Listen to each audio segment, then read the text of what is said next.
Assalamualaikum warahmatullahi wabarakatuh. Perkenalkan nama saya Riba Sausan Gina dengan NIM 17066230440 dari kelas S1 Akuntansi A. Dan kali ini saya akan memaparkan jawaban saya terkait modul 4 dari buku praktikum audit sebagai pemenuhan tugas UAS mata kuliah pemeriksaan akuntansi 2. Di sini kita langsung mulai ke pengisian kas besar. Jadi di sini berita acara pemeriksaan uang kas besar. Ada sisa uang menurut buku kas tahun 2018 itu ada sebesar 3 juta rupiah. Nah, di sini kalau kita lihat di buku halaman 122, 123 terdapat rincian terkait pemeriksaan penemuan pemeriksaan uang kas besar. Jadi di sini uang kertas ditemukan 125 lembar eh, pecahan 50.000, 170 lembar pecahan 20.000, 101 lembar pecahan 10.000, dan 65 lembar pecahan 5.000. Jadi bertotal 10.985.000 dan uang logam ditemukan sebesar sejumlah 14 keping pecahan 1.000 dan 2 keping pecahan 500 yang bertotal 15.000. Jadi total dari temuan uang itu ada 11 juta rupiah.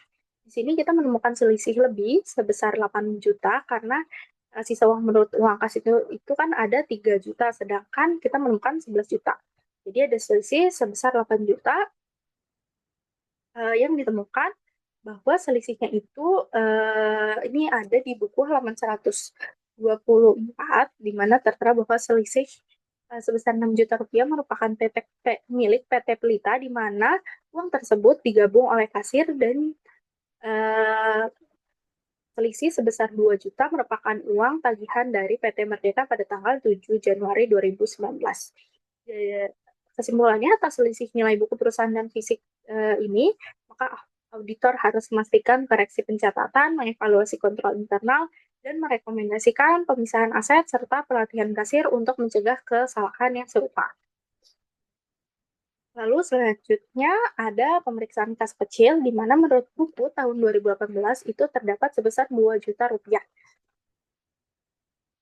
Di sini kita menemukan uang tunai sebanyak 12 lembar pecahan 50.000, 18 lembar pecahan 20.000, 23 lembar pecahan 10.000, dan 65 lembar pecahan 5.000 yang bertotal 1.515.000.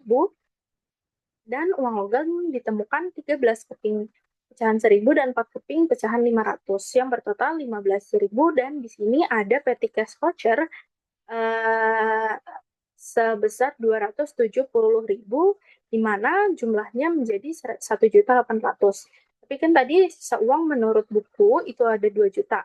Jadi terdapat selisih kurang sebanyak 200.000. Nah, di sini dituliskan bahwa menurut peraturan perusahaan, apabila terjadi selisih saldo, maka akan menjadi tanggung jawab kasir. Jadi selisih sebesar 200.000 ini merupakan tanggung jawab kasirnya.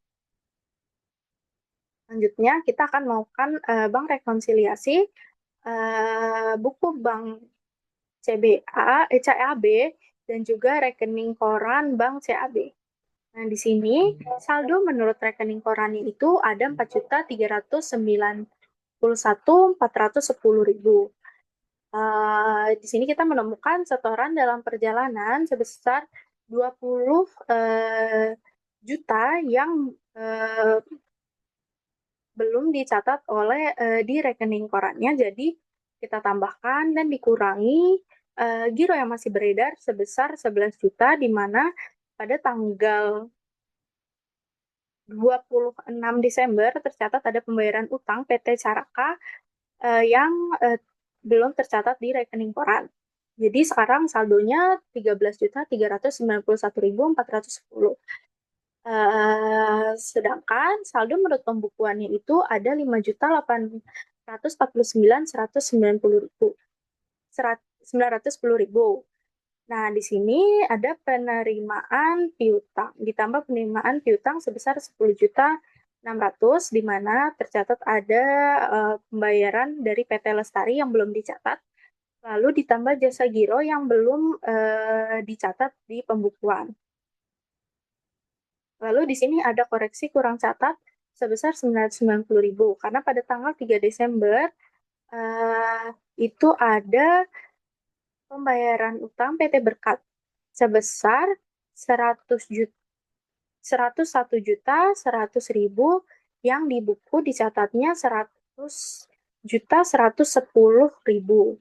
Dan di sini ada BG kosong, yaitu giro yang diterima dari pelanggan yang ternyata kosong, ternyata itu sebesar 2.200.000 dan juga administrasi bank yang belum dicatat sebesar 25.000.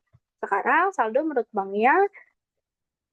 pembukuannya sama itu sebesar 13.391.410. Sekian pemaparan dari modul 4 menurut jawaban saya. Kurang lebihnya mohon maaf. Wassalamualaikum warahmatullahi wabarakatuh.